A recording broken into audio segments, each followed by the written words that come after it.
everybody. Welcome back to D-Pod. So today we have another BTS episode, Behind the Staff. It's actually been a long time since we've had this, but we have a couple of new staff in Chicago, so we get to interview them today. So welcome, Percy and Elaine. Woo! Hello. Yeah. Yes. All right. So Percy and Elaine, they're married. They're class of 2019. Kata and I ministered to their class when we were back in Berkeley, and this summer they joined us out here from Berkeley. So how you guys doing? How's Chicago so far for you? It's nice. It's nice. I mean, You didn't have to say that. I mean, you can say it's not nice. no, I mean, what is it? First week I had great food, dim sum, sushi. It's like, oh wow, Chicago's nice. Oh yeah, we did all the hits. We went to all the best places in the first few days to get you guys hooked. So nice. How's it for you, Elaine? Yeah, it's definitely very different. I think I wrote in one of my email updates that I've worn more pair of shorts in the past 2 weeks than I have in the rest of my life because it's really warm here. Oh yeah. Yeah, and then I think just getting used to the crazy weather changes, church plant life, it's been very different. Yeah, it's definitely, yeah. So I actually can relate because I almost never wore shorts when I was in the Bay Area.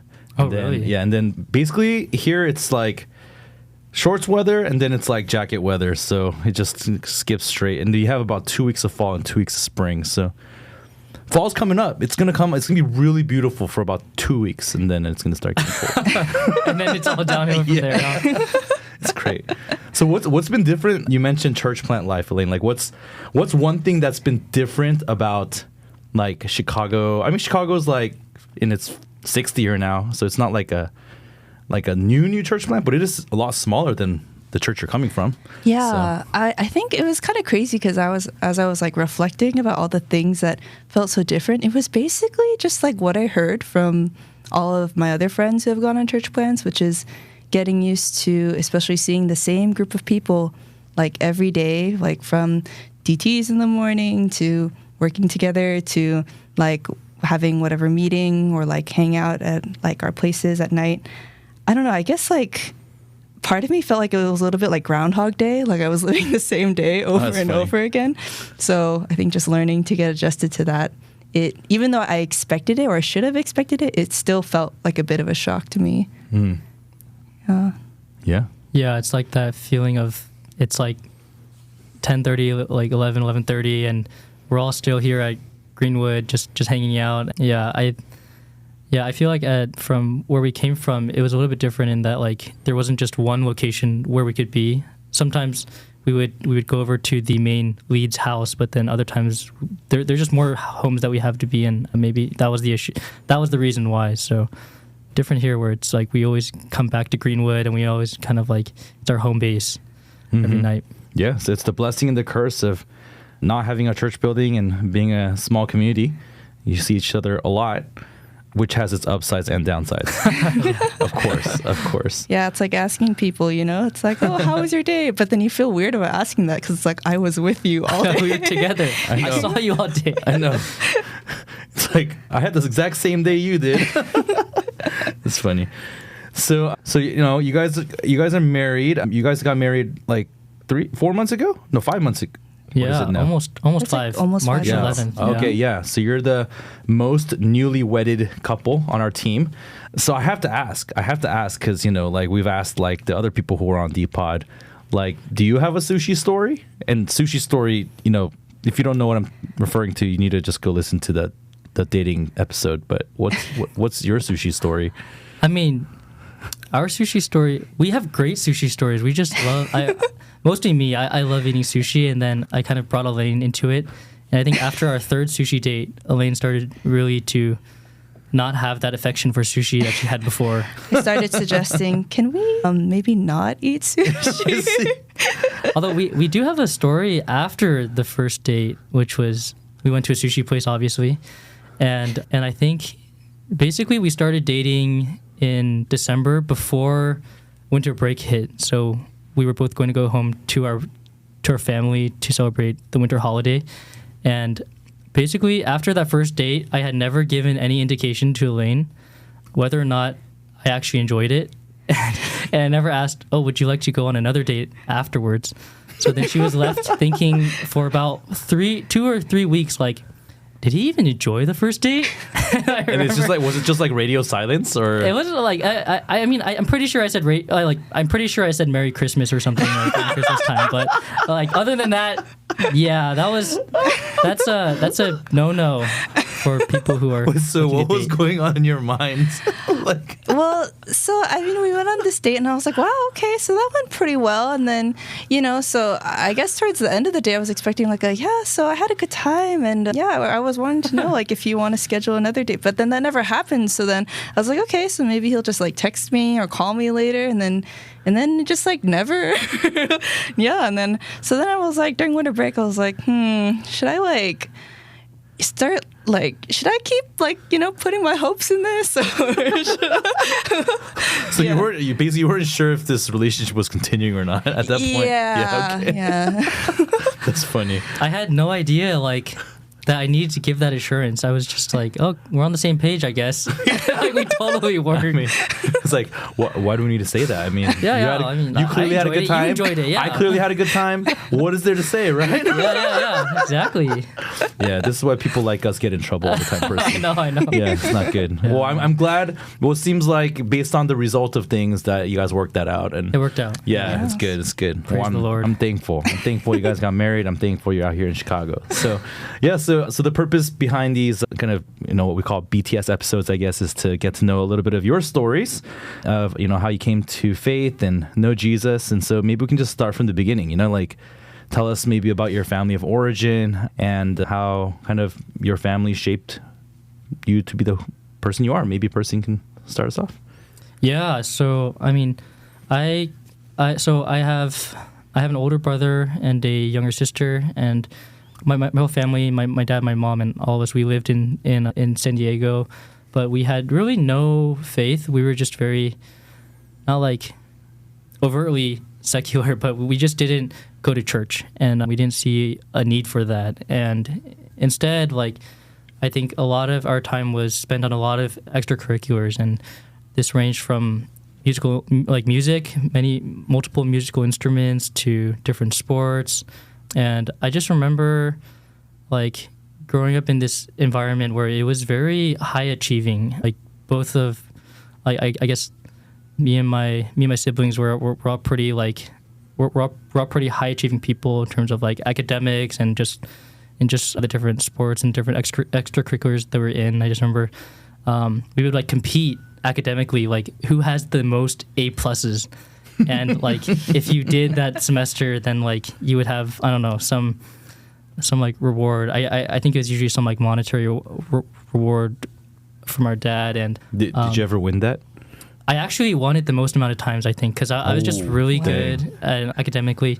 You just chose all the easiest classes. Huh? Later, I learned that there's kind of a reason for that. It's because I didn't go to a very like high achieving school. So you're like the most high achieving guy at the worst like achieving school, then yeah, you kind of so school was pretty like easy for me, I think, because of how slow the content was. But then later on, I got into a lot of issues when I came to college because it was so much more intense. But yeah, I guess growing up, like there were other people in our lives, like other family friends that were Christians, but I think I just never had the experience of someone who was like actively encouraging me to seek God. And a lot of the heroes of faith not heroes of faith, but heroes of science that I had at the time, they were all either agnostic or atheist. And so at least the ones that I really respected, and I just ended up aligning myself with them, and I just said, okay, I'll just adopt what you guys think, and just personally decided to be an atheist when I was in middle school. Yeah. So I guess in your family, was it irreligious, or was it like against religion? It was irreligious. Irreligious. Okay, so you just didn't talk about that kind of stuff. There was no need to talk about it. Yeah. Okay. Yeah. So we'll come back to that, and then maybe Elaine, maybe you can tell us a little bit about your family background, family of origin, kind of spiritual background. Yeah, so my immediate family is, well, it used to be my mom and my dad, but my dad passed away the summer before I came to college. And then my older sister, who actually right now is getting an MD, PhD in the Baylor College of Medicine in Texas. Yeah, I didn't even realize you could put the two things together into one program. That's crazy. Yeah, she told me she was applying. And then I think one distinctive about growing up in my family life is that my whole mom's side of the family is really close to each other. So I have cousins that are around the similar age, and my mom, she's the middle child of 2 sisters. So that whole like mom side of the family would often meet for different like holidays and stuff. And then actually my mom's older sister, her whole family, we moved in together. Like we lived in the same city for some time, and then we all lived in one house together. So that was actually one of the like my childhood experiences, even when I experienced different like turbulence of like moving around or whatever, like it was always like my cousin's family and my mom's side of the family that was like the sense of home to me. So we used to joke about like, well, I guess at the time it wasn't a joke when we were kids, but we would like, you know, lie in bed at night and then like talk about how when we all grow up, when we get older and get married and have families, we're all going to buy a single like mansion together and then all live in that mansion, because we did the math and we're like, well, if there's 5 of us and then each of us chips in like, you know, $500,000, then we can buy a $2.5 million mansion.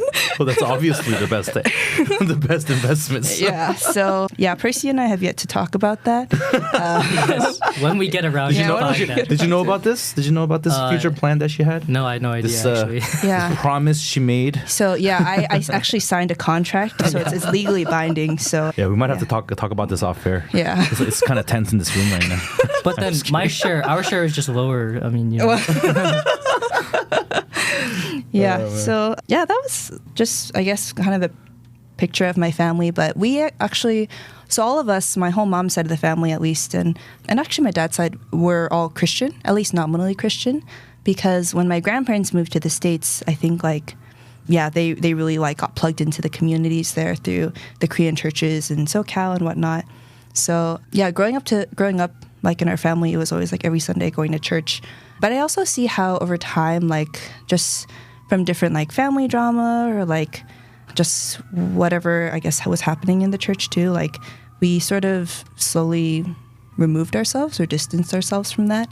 So I think kind of this identity of being Christian became more of like a label than it was like an actual identity or even belief. So that was also kind of the atmosphere I grew up in, which was like being a Christian was something I called myself because I physically went to a church, and then I like knew all of the right answers, I guess. But then it wasn't like, it didn't actually occur to me that I had to believe in something and actually make a decision to become a Christian. So then maybe both of you guys, you can talk about, because you both made kind of significant decisions in college. So like before that time, like in college, how would you describe like your personal spiritual state, or, you know, your personal philosophy maybe? And maybe Elaine can start us. Yeah, so I guess like then like the fact that like I guess my label of Christianity didn't really have much weight with me, or even just any of the Christian teachings, like I actually started to around high school really question the meaning of life, because I also like grew up with like older cousins and my sister who were very like, you know, high performing, and like I saw them kind of go through the process of taking AP classes and trying to get into good colleges, and then I felt that same expectation on myself, but I actually stopped and was like, why are we trying so hard? Like, what is this all for? And then I tried to ask people about it, and they would tell me like, oh, you know, like you need to work really hard to get into a good college. And I was like, well, why? It's like, so you can get a good job. And I was like, why? And then I kind of played that movie out in my head, and I was like, well, it seems like it's just to make enough money to like, you know, hopefully like earn enough money to make a decent amount of living so that one day I can retire, finally do what I actually want to do in life. Like, well, I have arthritis and I'm like 70 and then I'll die. Yeah, which then I tried sharing that with people, and surprise, surprise, they were like, wow, you're being really morbid. And I was like, no, I'm being realistic. So then I guess it seemed like there were no satisfactory answers to that like questions that I had. So eventually, between that and I think the influence of like atheism on the internet and stuff, like I just decided, okay, I'm going to be a nihilist. There's no purpose in life. So the best thing I can do is find a job that's like 9 to 5 that I don't hate, that makes me enough money so that I can, you know, like have an apartment or whatever, and then just maximize my time doing what I actually want to do, which became playing video games and escapism, because I thought the world was really bleak. So I wanted to like escape into like just media as much as I could. Yeah, maybe I can ask this, like how often did you think about this? Like, you know, 'cause so you kind of described yourself as nihilistic as you thought about the meaninglessness or the purposelessness of your life. Like, is that something you thought about like every day, or like how did that play out for you? Like, or is it just like a period in your life where you thought about it a lot? Yeah, it was I distinctly remember it was a season in my life. I think it was around freshman year to sophomore year of high school, and that coincided with a time I think I actually fell into like some form of depression.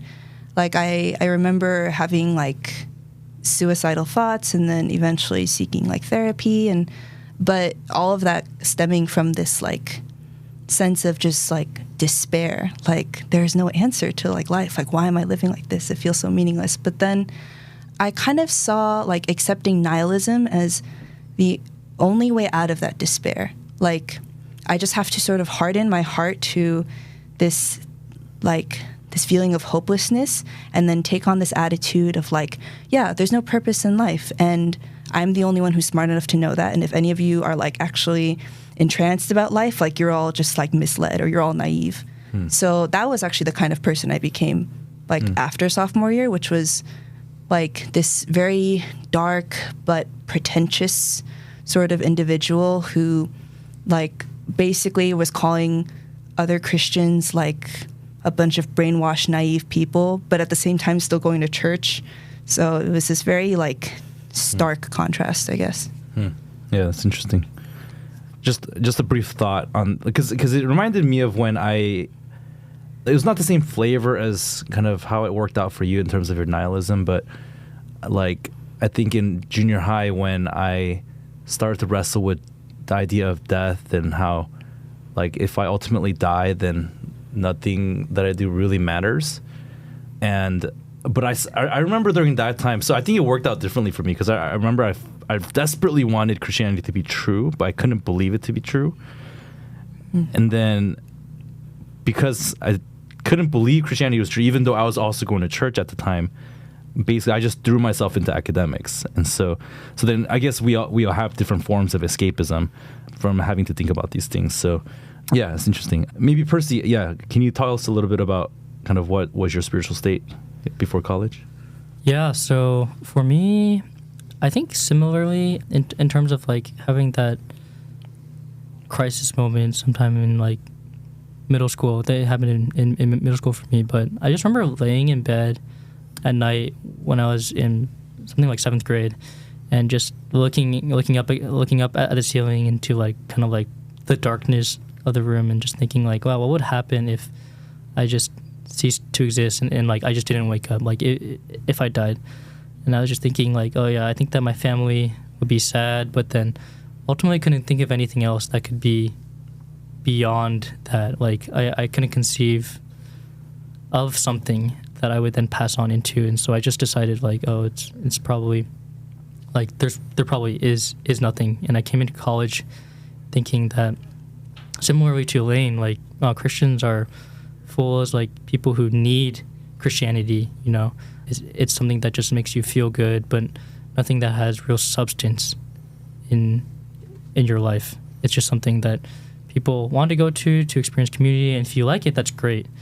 But I just didn't think it had any real merit to it, and it was just like almost like a personal decision that I made. It was a very one-sided decision because I never actually checked out what was on the other side. But just decided that I'm just gonna hedge my bets with all these other people that I respect who don't think that Christianity is very valid. So we're all a bunch of depressed kids, huh? Basically. Yeah. That's what it's sounding like right now. Depressed and edgy. Depressed and edgy, and like going to... Oh, I guess, Percy, you didn't go to church, but you played music at a church. I guess we can talk about the music thing later. Yeah. You played orchestra. For community service. I did it purely for community service, not to take in any of the content, although I'm sure I heard a lot of content. Because you were there during the service. Yeah. Right? So Yeah. basically, I volunteered at this Episcopal church, and I was part of the music ministry, playing like a mix of like violin, piano, and oboe, kind of depended on whatever it was At the that the same church time? needed. All at the same time, exclusively at the same time.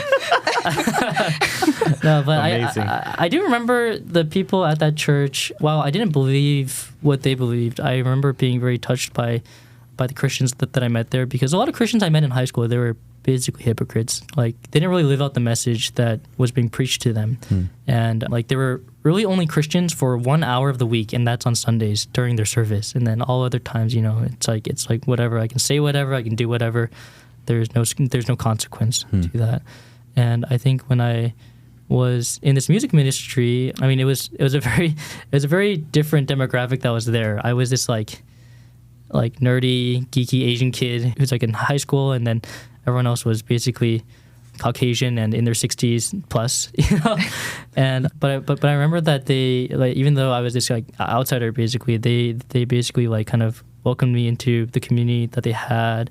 I remember like attending different dinners with various members of the group, and I just remember like wow, if all the stuff that they're listening to on Sundays is true, at least now I have some picture of what it would look like, at least to live this kind of life, which is at least upright and at least matches like what I'm hearing from the Bible. That's interesting. So in retrospect, maybe they were like reaching out to you. Maybe it was very maybe that's like a long con, it was like a form of evangelism. Yeah, like, maybe it's a ministry they have. yeah, the high 'cause, like, school. high schoolers can come in, but then they're forcing you to listen to these messages. Wow, that's genius. I don't know. We should I think try that. God works in mysterious ways. Yeah, for sure. So, here we have, Percy, who thinks like these Christians are all hypocrites, and Elaine's like depressed and judging Christians who aren't as depressed as her. And so then how'd you guys end up going to church? Like what's going on here? Like, so you guys go to Berkeley for good college. question. What led you to investigate Christianity? I guess that kind of, plays a little bit also into my family background. But like I mentioned before, my dad actually passed away. And it was just like 3 weeks actually before I came to Berkeley. Wow. He passed away, yeah. And he actually committed suicide, and it was revealed after he passed that there was just a lot of shady stuff that he had gotten up to. And and I think just already being in that state before of like trying to just numb myself emotionally, trying to embrace this idea of nihilism, but that actually simultaneously brought me a lot of despair, but still trying to like suppress that. Yeah, I think just having added pain on top of that really caused me to just like try to mentally block my mind. And to a certain extent, it was like actually easier to do so because, it coincided with the time of me like moving, several hundred miles away from home. Like I'm not really surrounded by anyone I know, and just with a lot of opportunities in front of me. So I think I just also tried to seek escapism in different ways. And even though I came to college and I just wanted to not go to church anymore, I sort of expected to, because that actually happened to a lot of my sister and my cousins and stuff. What ended up happening is my high school friend got reached out to by people in our church. So they told her about Welcome Week events, and then my high school friend told me, because this was during the time where, like, after you moved in, there was nothing else to do. So we went to freshman meet and greet at Durant Loft, and I got plugged in through that into like a junior freshman life group. And because I think these like ministry events are really fun, like just objectively when you're doing stuff like cardboard nights or sports night or whatever, like it was very distracting, or spending a lot of time with these older sisters was very distracting. So I think even though I had initially tried to avoid church, I just decided, well, this is a space I know how to operate in. I've gone to church my whole life. I know what to say, like the right things. And it's something that takes up my time so that I don't have to think. So that's how I ended up actually coming out regularly. Yeah, thanks for sharing that. I mean, I'm sure talking about your dad's death and suicide, like I'm sure that was like really hard to talk about at first, but I know that over the years the gospel's really spoken into that and healed that, and I'm sure we'll get into that in a little bit. But what I'm hearing is like when you first came to college, like getting connected with church, like even that was it started as even maybe a form of escapism. Yeah, Like, for sure. right? Like, but maybe in a healthier way than other possible venues. But and maybe that's what you needed as a first step. So then, how did that progress? Like, how did your experience of church, or like, what helped you to deal with, first your own like nihilistic thoughts and outlook, but also the pain that you experienced from losing your father? Yeah. So I think it's like, it's interesting because like, I guess I kind of treated church as that space where I can like, just, turn off my mind, not think about things, and just kind of like go on autopilot, I guess. But ironically, I feel like church should be the place where you should think, like you need to think. And there's that quote, it's like a man isn't a Christian until he first like thinks about his life and like what he's done. So I think what happened in the beginning was I couldn't connect with any messages regarding like sin or like who the picture of Jesus was, what his relationship with me, like, because I just wouldn't let myself think about anything before coming to college. And so I just would like turn off my brain, it's like, it's the same sort of Christian mumbo jumbo I've heard growing up. But one thing that really did stand out was all the apologetics talks we had. So I remember a lot of Friday nights going to Dwinell 155, hearing Pastor Daniel give a talk about like, does God exist, or problem of pain or whatever. And so that actually I found very intellectually interesting, because my whole life I grew up going to church and sort of had this belief that it's like, like you should believe in Christianity because you're told to, like, and that's the environment that you grew up in. But I started to learn that there's like real intellectual basis behind Christianity. So I guess my sort of like journey to faith came first like intellectually, and having those intellectual barriers that I didn't really know that I had be removed one by one. One really significant thing was reading Mere Christianity. That was the summer before sophomore year. And I remember just being blown away the way that C.S. Lewis just builds that argument from like, we just have these like inklings of what is right and what is wrong, and where does that come from? And like, it's like keys on a keyboard, and then all of that to like, so that's why we should think that there is some form of higher being or God. And so, yeah, it and was you're like, how did you do that? Yeah, I know. And then I read it, I'm like, it makes so much sense. And then someone tries to ask me like, what did you read? And I'm like, I can't say it, but it made sense. Yeah, so reading that. And so I got to a point where I was intellectually convinced. And it was very intellectual in my mind, like, okay, I was created by God. There is a God. God is good. God created me, so he knows what's best for my life. So of course I should just surrender my life to him. It was that kind of like very logical, transactional way of thinking about it. But there was nothing there about like my own sense of my sinfulness, the cross, like the sacrifice that Jesus made and how it applies to me. And that only started, I think, coming about when, just in the context, I think, of our church and the warmth of Christian community and having people like older sisters and leaders really love me. Yeah, I did start to open up about just, I guess, a lot of the hurt and the sadness that I had felt like after my dad passed away. And in the beginning, it was hard because I would have these moments of like breaking down and then actually being like angry at myself for letting myself sort of show that kind of emotion. But then just seeing like I wasn't rejected and that I was actually like loved and supported and prayed for during those times. A combination of that, like seeing, it's actually in the church community where I can like reveal who I am and what's going on inside of me and like be accepted. That plus actually trying to obey Christian life and trying to love people, and just realize that I think years of having hardened my heart, I was really loveless. Those combination of things eventually came together and then convicted me of my sinfulness. Yeah.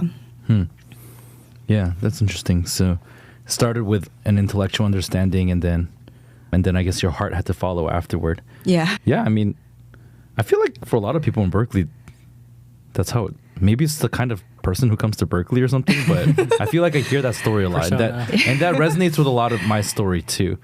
And I feel like, doesn't it resonate with yours too, Percy? I was going to say I have a pretty similar story. Yeah. Maybe tell us a little bit about yours, like, with things that are similar or different from kind of Elaine's. I guess your background's a little different, but. Yeah, but it was similar in terms, well, I mean, I didn't have a church background, but I initially checked out church because I happened to meet some people who were who were part of the Christian club, who were part of our church back in Berkeley. And that first week, I kind of took the opportunity to just like network with different people, because I was this like I was like thrown into, I was this like small fish in a big pond, and I was like, oh man, I need to like get to know people, because I don't know anyone in Berkeley right now.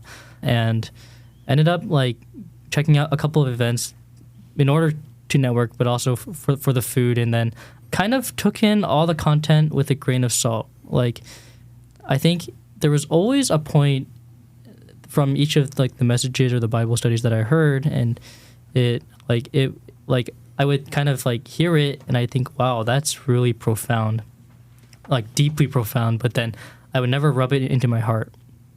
And I think like that was kind of how I was for at least the first couple months. And then because I already decided, like I made this personal decision, I don't think any of it's real.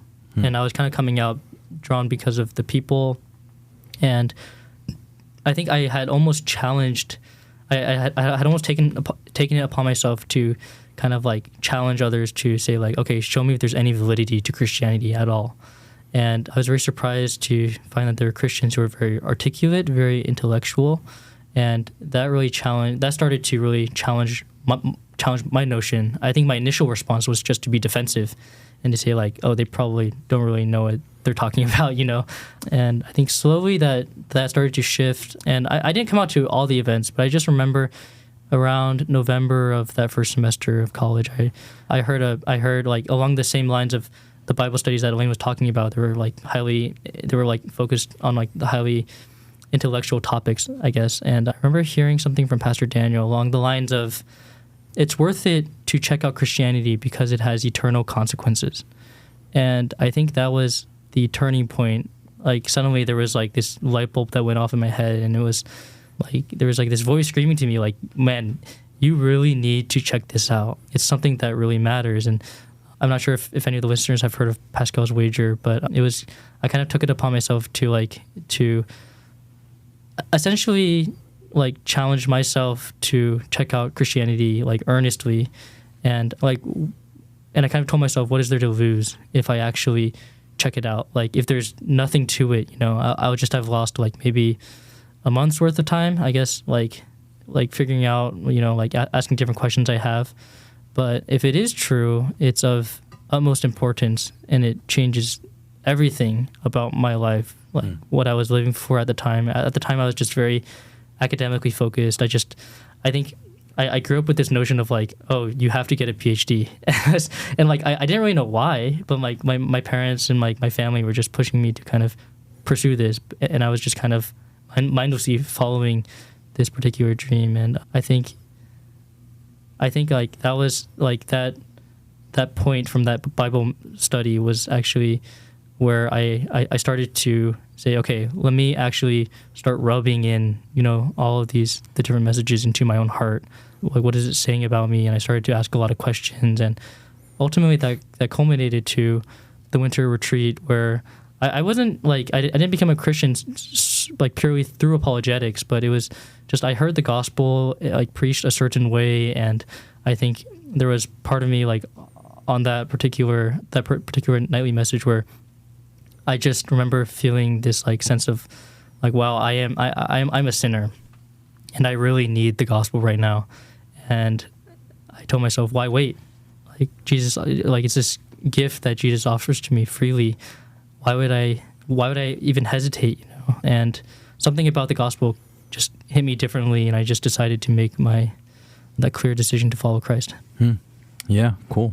Yeah, thanks for sharing that. Yeah, so I know you've called it Percy's Wager instead of Pascal's Wager there. So, yeah, but I think that definitely applies to seeking gospel truth, right? Like, I mean, you if it's turns out to be false, then you lose a month that you invested or whatever. But if it's true, you gain an eternity.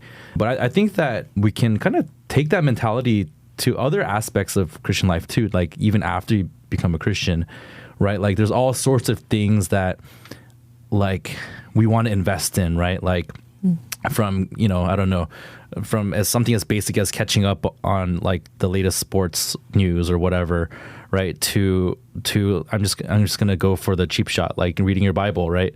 Like right, like so, and I know that just putting those two together is an unfair comparison, I guess. But I'm just trying to make a point, right? Which is that like an hour spent in one activity is not really the equal to an hour spent in another activity, right? In terms of the kind of eternal fruit or the eternal consequences that has, right? And so for all of our listeners and our students, I think really the challenge there is sort of like, how are you going to use your time?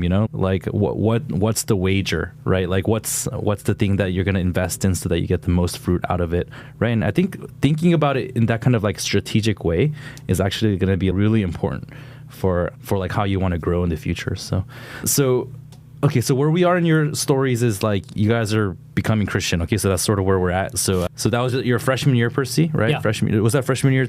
No, this is sophomore year. Sophomore year for you. Okay. So from that point where you decide to follow Jesus, now we all know that from there you have to work things out, right? It's like there's something that happens instantaneously there, right? Like your status before God has changed. Your relationship with God is reconciled and you're a child of God. Now you have to work that out. Yeah. So how did that work out for you? Like what were some of the struggles? And it doesn't have to be struggles. Maybe it was through high points too that you were formed. But like what's like a formative struggle or a formative experience from your college days? And I'm gonna force you to just choose one. Yeah, I guess I can go first. So for me, like, I think there were certain things that were actually very easy to give up after I became Christian. One of them was actually, surprisingly, playing video games. I mean, part of that was because I didn't have a console to play on, but I just saw, like, once I became Christian, like, I have a real life purpose, and that was the thing that I really desired. So then, yeah, kind of going back to your Pascal's wager thing, like, it felt really weird to play video games after that, like, and just kind of waste my time on that when I now knew that there was a purpose to life. But there were other things I think that were sort of, harder to give up that I didn't even maybe know was there. One sort of formative experience from my undergrad years was deciding to go to Cambodia mission trip. And there was actually a very long sort of period of time that led up to that. It wasn't just kind of like a one conversation and all this came out, but it was this like, so I became Christian sophomore year, and then I remember there are these signups to Thailand mission trip that came out that summer after, and then DP and Kata, like led the trip. Mm-hmm. And actually Percy was on that trip too. Yeah, and then even though I just became Christian though, and I was very eager, I didn't sign up. And I remember later Kata asking me like, oh, like, I was just surprised that you didn't sign up because, like, I just kind of had expected you to. And I guess I was a little bit surprised too, but then, because I knew that there was reluctance there. And then I just kind of said something about like, oh, it's really hot in Thailand and I have very sensitive skin. So then, like, that's like a bad combination. And that's not like untrue either. Like, I do actually have like sun allergies and stuff. So then, there's like a real argument that can be made there. I remember Kata saying something along the lines of like, oh, actually her sister has like similar allergies, but decided to go to Cambodia mission trip, like when she was an undergrad, and she just remember her coming back and just glowing. Like, yeah, she was all like whatever rashy and stuff, but it was just like so formative for her. And I remember feeling like threatened by that, like a little bit offended. I was like, Kata wants me to risk my health and like, for, so, but I just kind of like, whatever, like, I mean, the other thing was that there was only 10 signups and then like they just opened and closed like that. So then it wasn't like I had to wrestle with it much. It was just one and done. And then there were some other sort of experiences that played into this, but basically next year rolls around and then mission trip signups come out again, except this time it's not a fixed number of people who can go on the trip, but it's just like open until this date. And then that was a feeling of which I was like, oh shoot, like I don't want to sign up and I don't know why. And I basically, like, kind of through some like reflections, I kind of managed to pin down what it was. So, and they're kind of unrelated. One of them was just the actual like physical comfort thing of like, I don't want to be like brashy and hot and like have to deal with my eczema in like a really hot, humid country. So there was that. Another one was actually, I have these very strong insecurities regarding language barriers that I didn't know I had until I started reflecting about it. Because growing up, like, I'm ethnically 100% Korean. I went to a Korean church, like, for a significant portion of my life, but I don't know how to speak Korean. And it felt like my like upbringing, being in that space, I just felt like kind of deaf, dumb, and mute. And kind of feeling this like judgment of like all of these older aunties and uncles who are speaking to me in Korean, but I don't know what they're saying. I don't know how to respond. And then, and then really wanting to separate myself from that. So then I actually remember like placing a lot of value in being able to be articulate, mastering the English language or whatever. But one of the ways that that insecurity had surfaced was because also that previous summer, one of my housemates, Lynn, her mom came to stay with us for a couple of weeks, and her mom was not Christian at the time. So I remember, like Lynn saying like she was so excited for her mom to come and just see like Christian community and Christian life because like, like at that point, like all of us had become Christian and because of people's schedules, I was actually the person who was most often at home, and her mom often stayed at home. But I actually would avoid her during that time. So if she was home, I would like try to be out, or I'd be in a different room and I wouldn't engage with her. And it was because she didn't know how to speak English very well.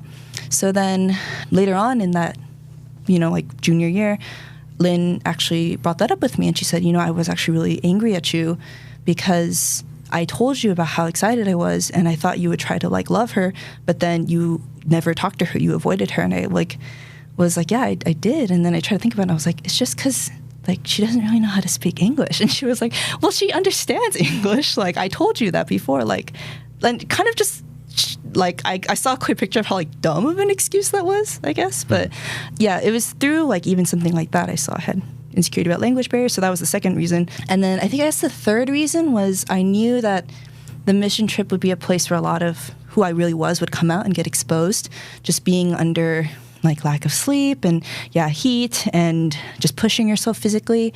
And I also heard that they were experiences where like a lot of shaping happens, people speaking into your life and essentially getting feedback, and I did not want that either. Like that's like, why would I willingly put myself in a situation just where sounds I would like all bad more feedback? So that, and so I remember, I think like it was during our Michigan vision trip that we took junior year where all of this sort of came together, and then that was also like around the time where we had a lot of heroes of faith talks or like retreats centered around heroes of faith. And I remember just being like, okay, well, I have the reasons written out on like a piece of paper or whatever. It's basically these three things. I don't want to be uncomfortable. I don't want to receive feedback. And I don't like it when people speak a different language. And I was like, and yet here are these pictures of these heroes of faith who are like sacrificing their lives and like everything they have and like their children's lives even to share the gospel. And for me, it's like I'm not even like moving. It's like 2 weeks. I have every other reason to go, like financially. I don't have parent disapproval. Like it's just these three things. So then I think I just saw a clear picture of like, this is what lordship would look like, is like you like need to surrender these things because it's clear like I felt that God was calling me to go on this mission trip, but I would have to set these aside. So it was I remember Michigan Vision Trip where I sent that email because actually the signups had closed at that point. So I sent an email to Sarah Kim and Azusa. Azusa was leading the Japan mission trip, and then Sarah was leading the Cambodia one. And I emailed them both saying, I know it's past signups, but like, would it be okay if I could still get on the team? And part of me was really hoping that like Azusa would be the one to respond because I heard that Japan is like not as hot as Cambodia. And then Sarah got back to me in like literally a minute, and she was like, yeah, it's totally fine. I was like, no. And then Azusa never got back to me. She never responded to my email. So that's how I ended up going. And it was, it was very formative. Wow. I kind of knew some bits and pieces of that story, but I didn't know about that. This is my first time hearing the full length version. That's neat. Thank you for sharing that. Well, praise the Lord how he used that to form you, and as you were sharing, I was thinking about today's DT, in Luke 9, and what does it mean to follow Jesus? You said, ultimately this is what Jesus, like lordship of Jesus looks like. Yeah, because to follow Jesus is to deny yourself, right? And to take up the cross, to do the thing that's hard and to follow, right? And we take up the cross so that others may be blessed through us, right? And I'm sure if we went into more detail about that mission trip, because 80% of the people I asked this question to, they respond with a mission trip. So So, and then it's kind of funny because and then we just went to Philippines and we had an episode about that a few episodes ago, and we're sharing a lot of the similar things, and shout out to Jackson O from NU, who is a total clean freak and was freaking out at many points at the Philippines, but he also learned to push through, and we all had that experience. So Nice. yeah, it's good. Yes, thanks for sharing that. Percy, what about you? What was kind of a form? You're not allowed to say mission trip. It's got to be something else. It can be something more. It can be something more daily. Like, it doesn't have to be like one event. Yeah. I mean, I think for me, what was also, I mean, you mentioned today's DT, and I was also thinking about that when I was thinking of this question, which was like like the parable of the four soils, and I think what had set into my life even after I became a Christian was like a lot of different thorns that were really choking out, the Word of God. And for me, it was a lot of the extracurriculars that I was kind of still clutching onto. I was very involved in the Berkeley Symphony Orchestra, and I was also involved in a lot of research. And then there were also a couple of other biology clubs that I was in. And I just remember like thinking, like, yeah, like, sure, I'm a Christian, but I also want to be able to do these things. And then, almost like, and I mean, I'm not saying that those things are necessarily bad. I'm just saying that that they became perils for me because I wasn't able to grow in my faith because I was like, a lot of my life, it was being choked out by these things, and I was kind of giving God less and less. And I mean, the main commodity in school, or when you're in school, I feel is actually time. And I just remember one of the retreats I had sophomore year, kind of fully coming to this realization of what exactly is a priority. It's something that takes time and energy, and kind of seeing that, it's very telling of where my own time goes and kind of what I end up putting my energy into. And a lot of it was not towards growing myself spiritually. And I think that there was a period of time from freshman year to sophomore year where I really think I didn't grow a lot, and it's because I didn't give a lot of my friends at church the time of day. I didn't give my mentors the time of day either. There were a lot of rehearsals, a lot of lab work, and just generally a lot of school that I had, that I was kind of, that I was doing to basically keep up in the world, all the while kind of letting my own Christian life, kind of that fervor die down. And so, I mean, eventually one of the things had to give, and I was convicted to actually give up one of the extracurriculars that I had. But I just remember fully realizing what it means to have lordship. It means to allow Jesus to really speak into every area of my life. And even though I had made my decision to actually put my trust in Jesus, there was something there was some part of my understanding that was still a little bit broken from that. I think the other formative thing was actually a mission trip. It was the mission trip to Thailand. Elena just gave me a look. Elena and I just looked at each other too. It's true. What do you want me to say? No, you should. It's okay. You can share about your mission trip. It's true. What do you mean? Yeah. But that was the experience of actually having a heart for other people. And I'm not sure if DP remembers this, but when we first went to Thailand, and so I basically decided to go on the mission trip to Thailand because I was I want to travel. Because I'd never really been to another country, and I was wow, this is my opportunity, while also hanging out with people from church and trying to reach out to others. But I didn't really have a clear conception of what that was going to look like. Nice. And so we're getting trained, and I'm oh my gosh, there's so much about Thailand and about evangelism that I have no idea what I'm doing. I think I ended up doing magic tricks, and there are funny stories that came out of this rope gospel trick that I ended up doing. But the one where they called you Jesus? Yeah, the one where basically for this trick, it's this trick where the rope is supposed to represent your relationship with God, and it gets severed. But then eventually, when Jesus comes, in the form of this handkerchief, he makes the rope whole again. The two seemingly broken parts. And he makes the knots disappear. The knot disappears. And then when he performed it in front of the kids, one of the kids was it's Jesus! Pointing at Percy. Yeah, this little girl in the front. Percy just lost it. He's oh no, I'm not Jesus.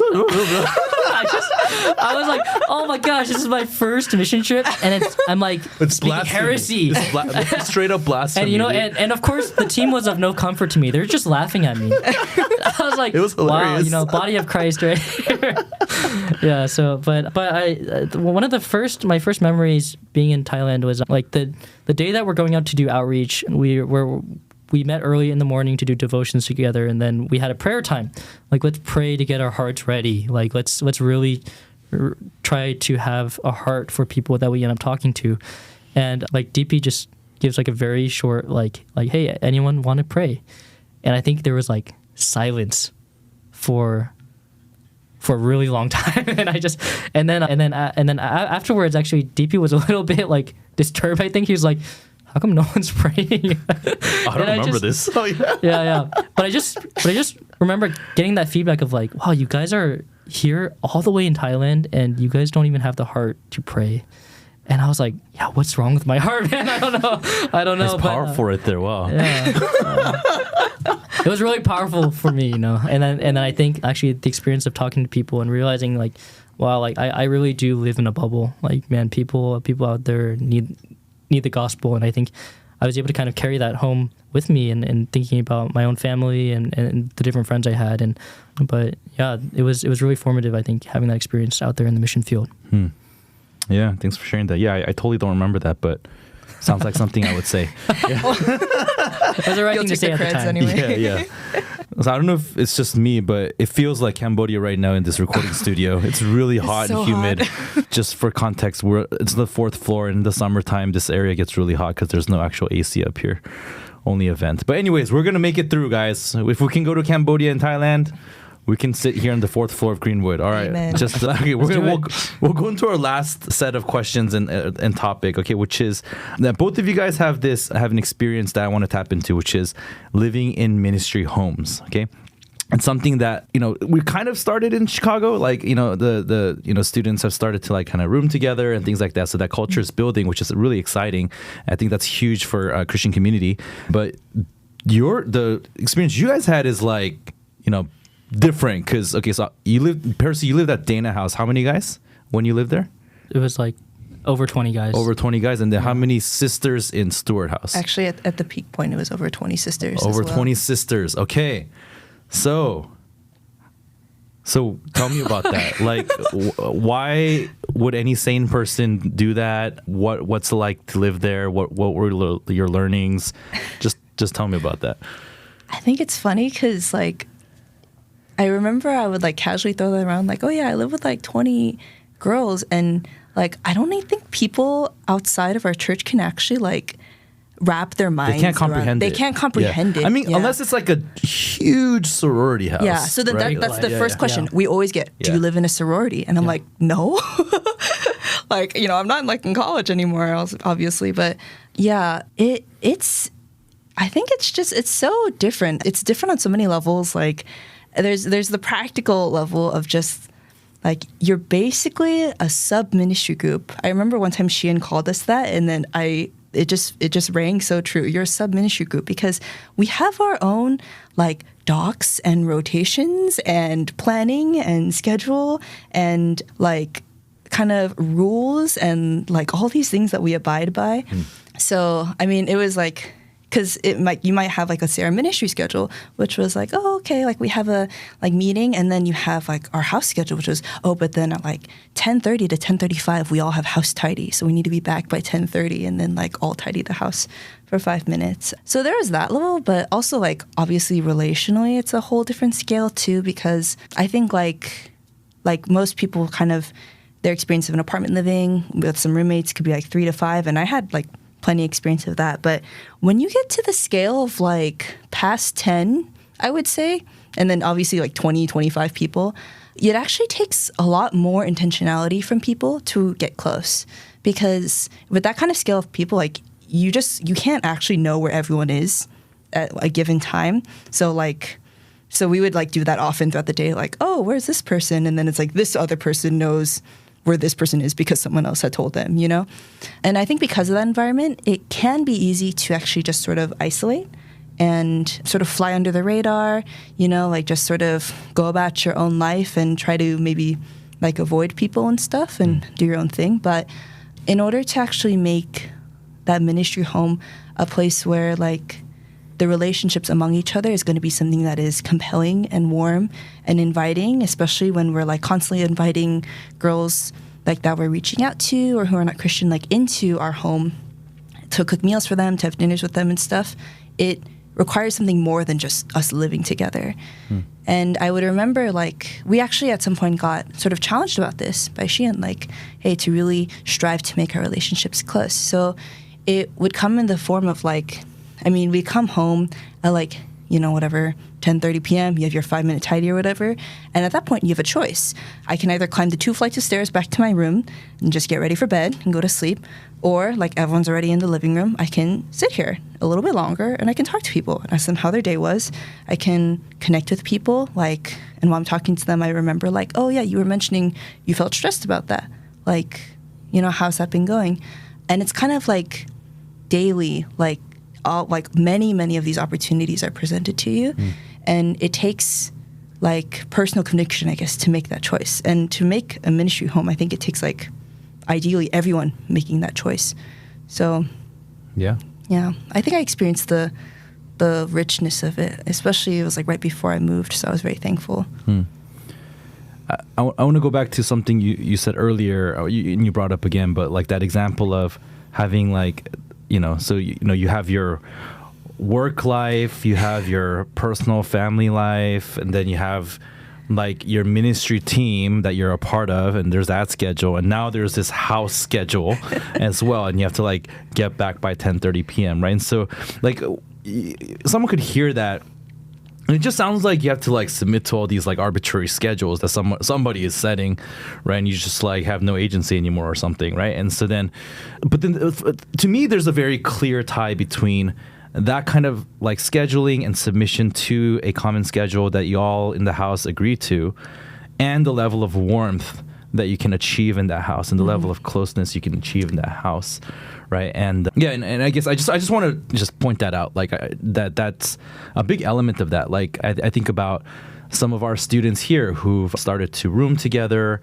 You know, we also have a single bros house. I mean, it's not 20 people, you know, but there's 6 of them, right, who live together. And I know we have undergrads who live together too, right? And just because you live together doesn't mean that you're close. Like, because you could totally choose to live together. I mean, you share the same space, you sign the same lease document, but like pretty much you're just living individual lives, right? So that doesn't mean you're gonna get close. So then the element that makes you actually get close is the intentionality that Elaine, you were mentioning, right? And that comes first and foremost in the form of a schedule, in terms of like not only sharing the space, but sharing the same space at the same time. So you're actually there together and taking care of it together, right? And then actually talking to each other. And so, you know, one of the things I've recommended in the past for sure is at least minimum like a weekly dinner where everyone in the house really commits to showing up, right? And, you know, even a house of 4, it's hard to make happen, but you can imagine the struggle it is when there's 20. Yeah. So then you just need to like set a night, and you know everyone really just needs to try to make it. So I remember that from my days at Dana House too. So yes. Anyways, just wanted to point that out. How about you, Percy? Like what's like, you know, like either a lesson, or maybe you could share with us like what's like a soaring memory from Dana House? Like when you think of Dana House at its best, because we could endlessly tell stories of Dana House not at its best as well. But how about we elevate Dana House to its best? Like what comes to mind for you as you think about your time, your 2 years there? Well, what's getting out about Dana House? It's not that bad. Yeah. Well, when my peers were there, it was bad. It was bad. So I'm sure it's better now. I'm sure it's better now. There is, I think entropy is just real, you know. If you put all those guys together, like the house gets dirty real quick, real fast, like within an hour of cleaning. Even if everyone's a Christian, you know, it just happens. Like sin is still real. But I mean, what Elaine said is definitely true, I think. But to answer DP's question, I think the best moments are just when you're doing life with each other. I think the moments where I've laughed the hardest we're often at the dinner table, everyone crammed into the living room, like 20 guys, and like we're all like laughing about some like hilarious thing that happened, and you know, and then there's this kind of there's life, you know. And you know, it's really inconvenient cooking for 20 people in a house with like not that great of a kitchen. Although nowadays the kitchen has gotten much better. But yeah, I mean, there's different challenges like just fathoming the amount of food that you have to make so that 20 guys would be fully satisfied. Like it's pretty crazy. But yeah, I mean, I think that oftentimes it was those intentional moments that we actually carved out in our schedule. And so the house was actually it's a ministry house. It's a brother's ministry house, and I think that even the leads of our Berkeley ministry were aware that like, yeah, you guys, like, we need to carve out one day or like time out of the week so that you guys can actually get to know each other. It is like a ministry within the ministry itself, and we would just like all like pack into a couple cars and just like drive out. I don't know, like maybe it's like into the city to get ice cream. Other times it's to go on hikes. One time we went on a really random trip to IKEA, even though we had no reason to be there, except a brother wanted to try the meatballs and he had never tried them. Oh my gosh. Yeah. He was a little bit disappointed. I think we all had a rosier picture of what the meatballs were like in IKEA. They're just cheap. Yeah.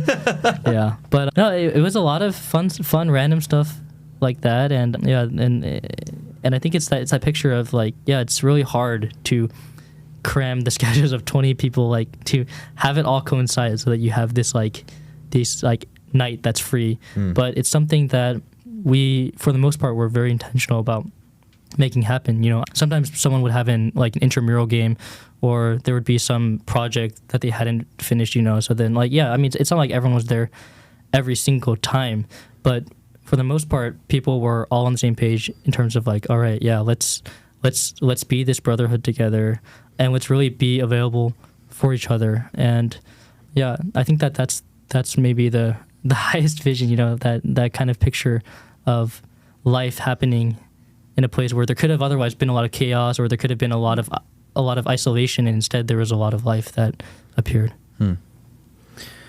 Yeah, and I think that in some ways, I think our ministry homes were, like Dana House, Stewart House, some of these houses in Berkeley, being prime examples, with some of the more kind of long history behind these houses. In some ways, it I think is a good microcosm, or like a symbol of the kind of the Acts 2 culture that we have at our church. And the more we interact with outside leaders of kind of denominational leaders of networks, Christian leaders, and they often come and they experience our network, and they get experience kind of getting hosted by one of our churches or something like that. And often what they'll say is like, wow, like I've never experienced like community like you guys do. Like, it really feels like Acts 2. It really feels like the early church. And for me, I think at least part of that ingredient is, like, for me too, like, I think it was my time at Dana House. I lived in Dana House for over 2.5 years at different parts, and just learning to you can't just want your own schedule when you live there, right? And especially a year and a half of that, I was one of the house managers, and so I needed to bend my schedule around everyone else's needs as well.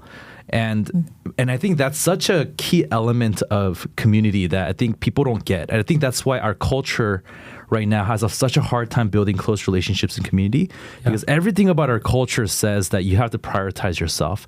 Everything about our culture right now says that what you want and what you desire is of utmost importance, and you should prioritize that, which means that nobody can do anything for anyone else, right? And which means that our relationships are getting thinner and thinner. And so I think we really have to be wary of that kind of messaging that the culture is giving us right now. So thanks for sharing that. When you were sharing about feeding 20 guys, it reminded me of how when we used to do Costco shopping for Dana House, we would buy those boxes. I don't know if people even know that this is a thing, but there's these boxes of eggs at Costco. Oh yeah. Yeah, I think it has 150 eggs. Yeah, 150 eggs. Yeah, that's the one that we would buy.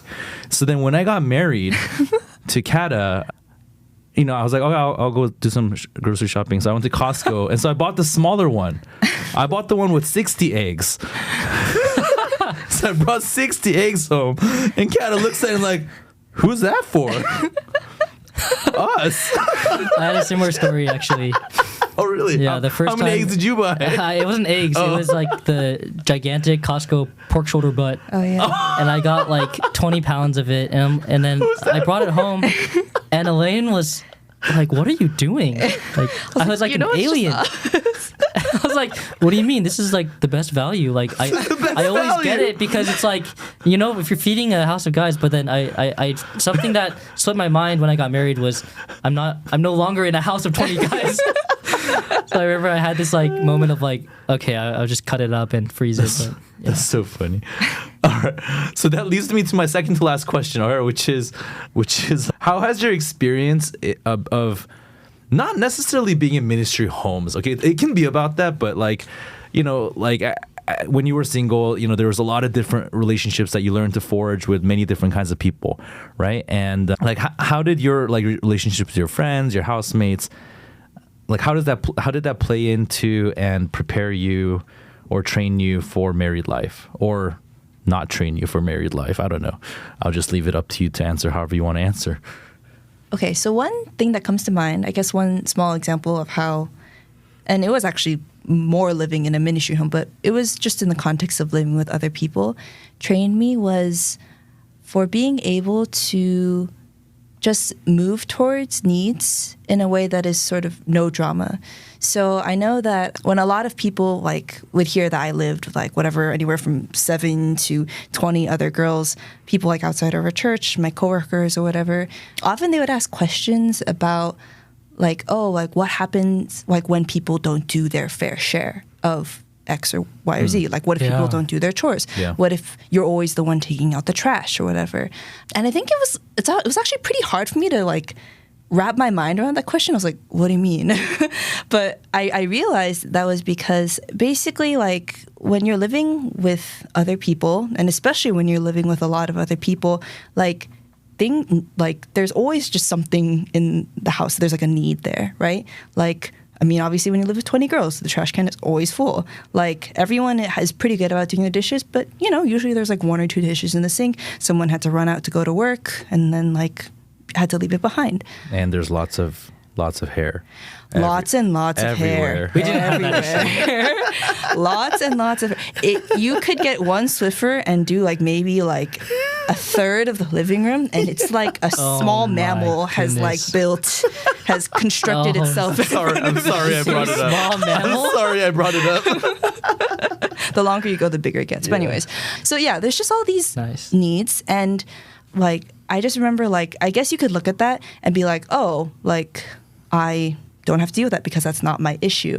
And you can even take that a step further and start getting mad at the people who left that behind, you know, because it's like, oh, like they should have, you know, cleaned up after themselves or whatever. And it's kind of sad because I think that actually, those small things can end up really like building up into a lot of tension in relationships.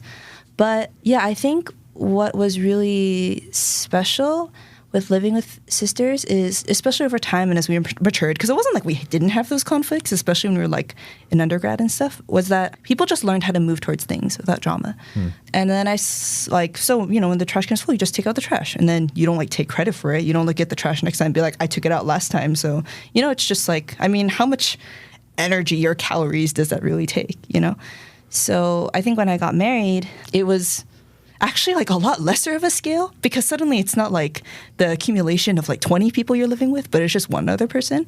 But yeah, like now whenever there are things around the house, like I leave things behind in like a disarray or whatever, like Percy leaves the dish in the sink, like, or we say like, oh, like I'm going to take out the trash, but then I forget to. So then like the other person does. It doesn't become like sources of tension. It's just, okay, sure. I'm just going to move towards it and deal with it. Yeah. So. Yeah. That was one way. Yeah, not necessarily insisting on everything being fair. Yeah. Right. Yeah. Yeah. Yeah. Because there's a lot of things that are not fair in life, and the more you can embrace it, the more Christ-like you'll be. Actually. Yeah. So. Amen. Yeah. How about you, Percy?